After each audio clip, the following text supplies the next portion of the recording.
Happy Friday, boys and girls. This is our second full week of virtual learning. So I'm proud of you guys. Keep watching the videos. Keep doing the best that you can do in your answers in Canvas. And let me know if you have any problems or questions, okay? Today is Friday, the March 3rd, and not March.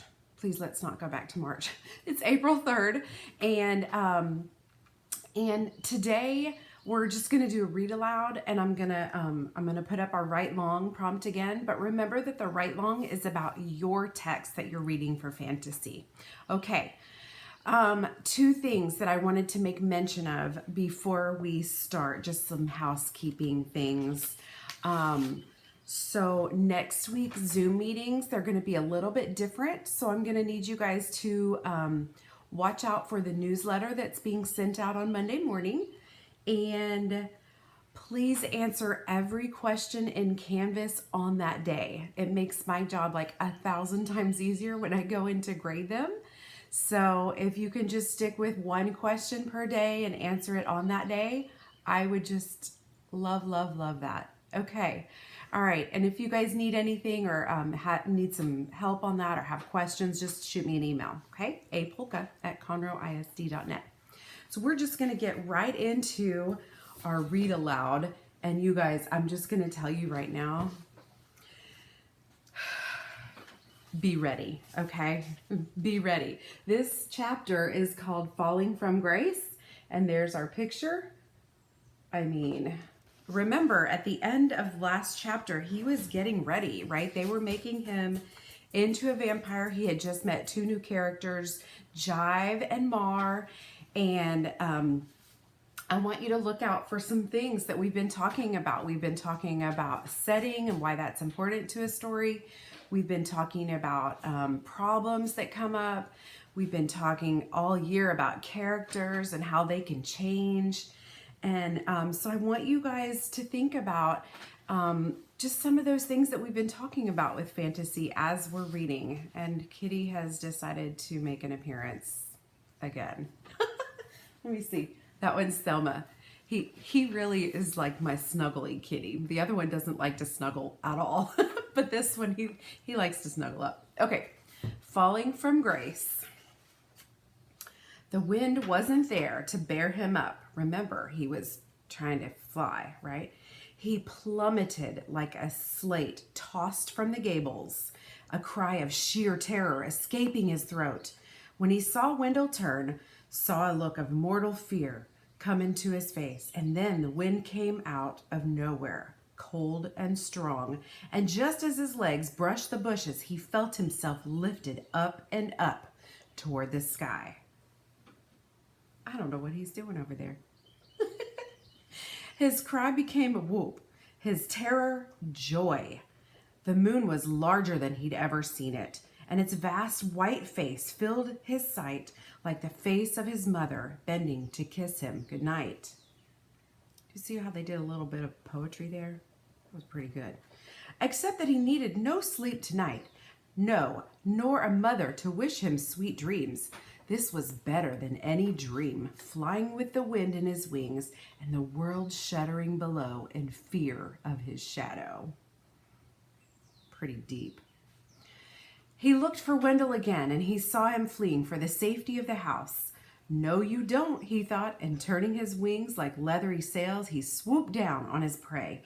A blood-curdling shriek filled his ears, and for a moment, he thought it was the wind. Then he realized it was his own throat that was uttering this inhuman din, and the shriek became laughter, wild, lunatic laughter. Don't, please, don't. Wendell was sobbing as he ran. Somebody help me! Somebody help me! Harvey knew he'd already had his revenge. Wendell was frightened out of his wits, but it was too much fun to stop now. He liked the feel of the wind beneath him and the cold moon on his back. He liked the sharpness of his eyes and the strength of his claws, but most of all, he liked the fear he was causing. He liked the look on Wendell's upturned face and the sound of panic in his chest. The wind was carrying him down to the thicket, and as he landed, Wendell dropped to his knees, begging for mercy. "Don't kill me, please, please, I beg you, don't kill me." Harvey had seen and heard enough. He'd had his revenge. It was time to put an end to the game before the fun soured. He opened his mouth to announce himself, but Wendell, seeing the red throat and the wolfish fangs and thinking this meant certain death, began a new round of supplications. This time, however, he wasn't simply begging. "I'm too fat to eat," he said, "but there's another kid around here somewhere." Harvey growled at this. "There is," Wendell said. "I swear, and there's more meat on him than me." "Listen to the child," said a voice in the bushes at Harvey's side.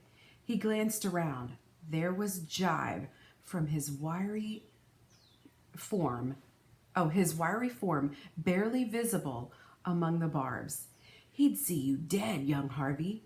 Wendell heard none of this. He was still advertising the edibility of his friend, hoisting up his shirt and shaking his blubbery belly to prove how unpalpable he was. "You don't want me," he sobbed. "Take Harvey, take Harvey." "Bite him," said Jive. "Go on, drink a little bit of his blood. Why not? The fat's no good. But the blood's hot, the blood's tasty."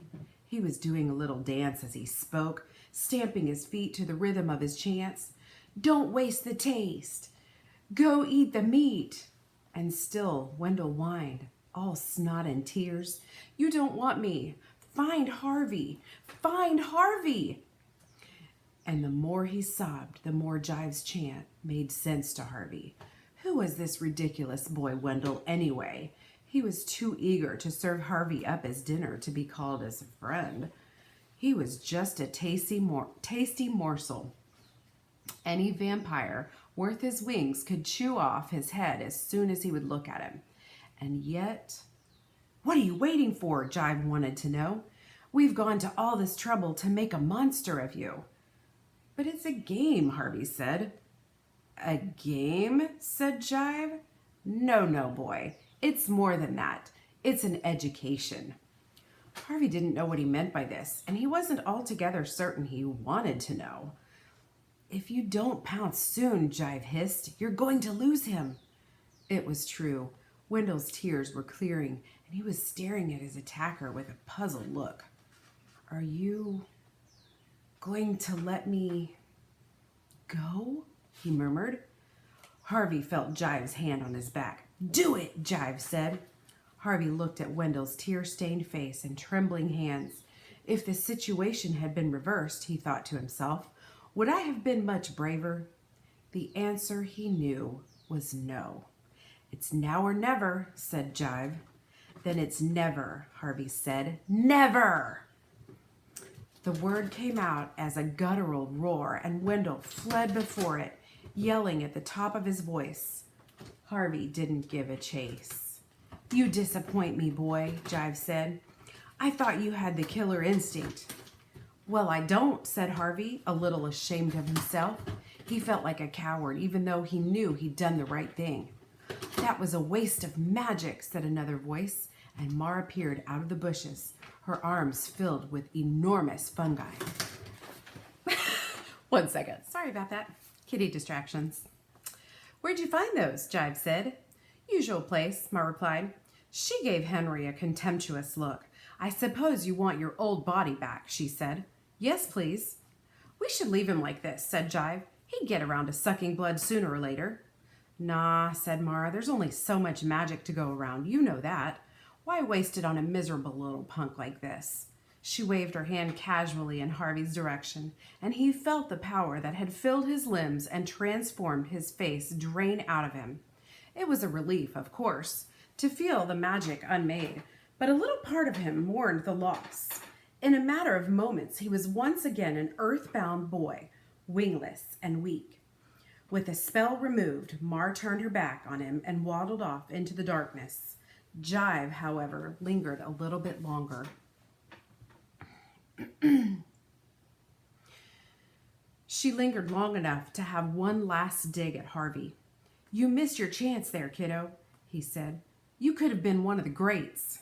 It was a trick, that's all, Harvey said, concealing the strange unhappiness he felt. A Halloween trick. It meant nothing. There are those who disagree, Jive said darkly. Those who'd say that all the great powers in the world are bloodsuckers and soul stealers at heart. And we must serve them, all of us. Serve them to our dying day. He stared hard at Harvey all the way through this peculiar little speech, and then, with a nimble step, retreated into the shadows and was gone. Harvey found Wendell in the kitchen, a hot dog in one hand and a cookie in the other, telling Mrs. Griffin about what he'd seen. He dropped his food when Harvey came in and yelped with relief. "You're alive! You're alive!"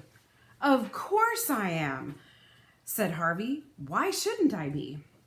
There was something out there, a terrible beast. It almost ate me. I thought maybe it had eaten you.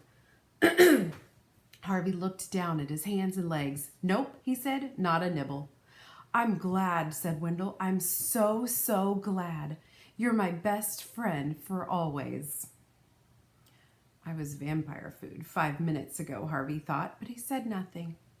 Maybe there'd be a time when he could tell Wendell about his transformation and temptation, but this wasn't it. He simply said, "I'm hungry," and sat down at the table beside his fair-weather friend to put something sweeter than blood in his belly. What a crazy read aloud today, right? It got really deep and a little dark. Your assignment for today, once again, log into Canvas. You're going to answer our question of the day, which is our write long. You're going to do your reading and then record your reading in your reading log. And here's our write long prompt of the day. You remember that a write long is going to be anywhere from like 5 to 8 sentences. So you're going to really do some delving into this question today, okay?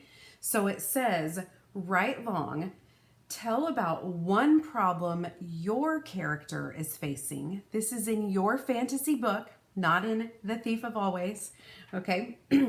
Does this problem help you understand character, plot, or theme? And then what are some other problems that you're tracking too? So this is kind of a multi-part question, and I know you guys will rock it. So again, our newsletter will be out on Monday about some changes for the Zoom meetings. I hope you guys have had a wonderful week, and I hope you have an even better weekend. Try to get some sunshine if there's any available, and if not, just be kind to your friends and family. Have a great one, guys.